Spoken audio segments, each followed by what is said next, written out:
If you are in your 40s or 50s, raising children and helping aging parents at the same time, you have probably heard some version of you are doing so much. What you have not heard, and what almost no one says out loud, is this: the squeeze you are inside is not a character test, and it is not random. It is the predictable cost of a life stage that the generation above you did not pre-fund, arriving in full force at the worst possible moment, during your peak earning and peak saving years. You are not failing at it. You were never supposed to be the structure absorbing it. Most families inside this squeeze assume that Medicare or some part of their parents' health coverage would handle long-term care. It largely does not. Here is the precise boundary.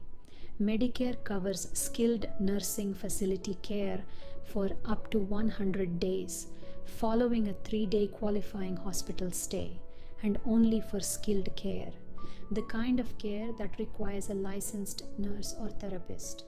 What Medicare does not cover is custodial care.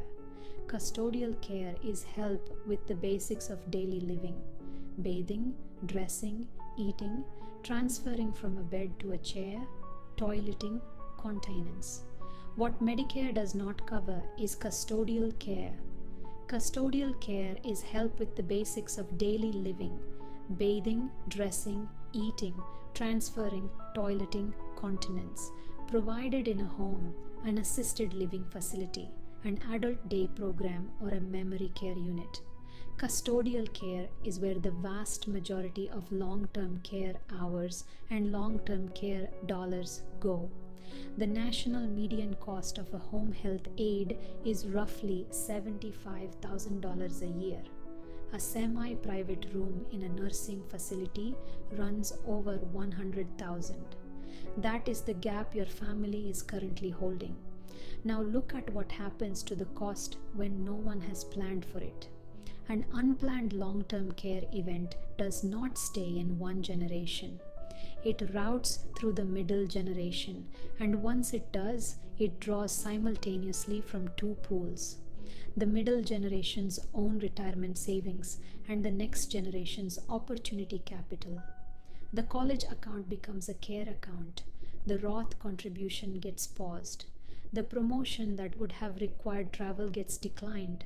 None of this is named out loud. It is just what gets absorbed. The middle generation is not bearing this cost because they are uniquely obligated. They are bearing it because the prior generation did not use the one set of tools designed to prevent it from arriving as a private bill. Here is what those tools actually are mechanically. A modern long-term care policy pays when a licensed practitioner certifies that the insured can no longer perform 2 of 6 activities of daily living. Those 6 are bathing, dressing, eating, transferring, toileting, and continence. Severe cognitive impairment, like advanced dementia, also qualifies. This is the 2 of 6 standard, and it is the threshold most families do not understand until they are filing a claim. Once a family qualifies, the elimination period begins. The elimination period is the self-insurance window between qualification and the day the policy actually starts paying, typically 30, 60, or 90 days. A 90-day elimination period at today's average cost for in-home care will run a family roughly $20,000 to $30,000 out of pocket before the first benefit check arrives.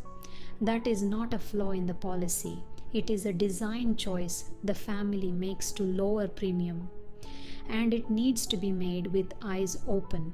Then there is the difference between the benefit pool and the daily cap. The benefit pool is the total dollar amount the policy will pay across the entire life of the claim. The daily or monthly cap is the maximum it will pay in any single billing period. A policy with a large benefit pool and a small daily cap can leave a family running out of usable benefit long before the pool depletes. And finally, the inflation protection rider. the single design choice that determines whether a policy still works 20 years from now. A 5% compound rider doubles the pool roughly every 14 years. A 3% simple rider on a policy bought at age 60 and claimed at age 80 has lost most of its real purchasing power against actual care cost inflation. Skipping the inflation rider to save on premium is the single most common reason a well-intentioned policy fails its family. Now, the objection most families raise to standalone long-term care insurance is honest and worth naming. What if I pay premiums for 15 or 20 years and never need the benefit? Hybrid structures were built to resolve exactly that objection. A hybrid life-LTC policy is a permanent life insurance contract with a long-term care rider. The death benefit can be accelerated to pay for qualifying care while the insured is alive. A hybrid annuity-LTC works similarly through an annuity chassis. Either way, the family does one of two things with that money. They use it for care or they pass it to heirs. Hybrid designs typically carry premium guarantees that standalone long-term care policies do not, and some include return of premium provisions. None of this makes hybrids universally better. It makes them the right answer for a specific family profile. The family that is reluctant to self-insure against a use it or lose it risk. The design details that determine whether a hybrid actually performs are the same details that determine whether a standalone policy performs. The benefit trigger language, the elimination period, the inflation protection, and how the rider defines qualifying care. Here is what the families who come through this stage intact have in common. It is not more money. It is not more love.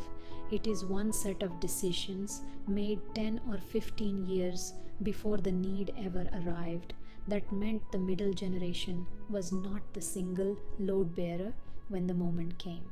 The decision in front of you right now is not whether to go buy a policy. The decision is whether your children 15 years from now will execute a plan or improvise through a crisis. You already know which one you are inside of.